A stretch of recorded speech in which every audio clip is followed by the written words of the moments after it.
今年7月，风台杜苏踞扫来台湾，南环公路有一段放弃，公路局抢修期间，佮拄到4粒风台。施工的过程会当讲是坎坎坷坷，不过关山公务单已经提早抢修好势，明仔载就会当通车。等于讲这南环公路全线恢复，不过原哪有管制，就要注意。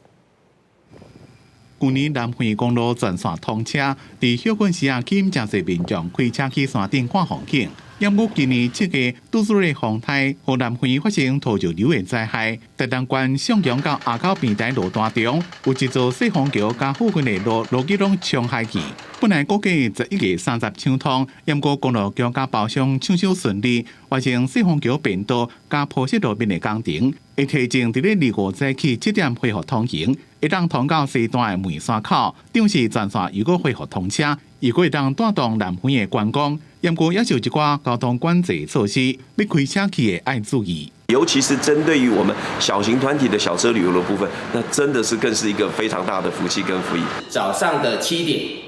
到下午的14点，然后开放车辆进入。那14点以后，车辆只出不进，17点以后的话，就这个路段的话，必须要净空。公路局强调，南平公路恢复通车了，沿路也是有边坡的补强工程继续伫咧做，一寡路段也是有管制放行的时间，请行路人爱注意公路局所公告的管制时间，避免危险。记者综合报道。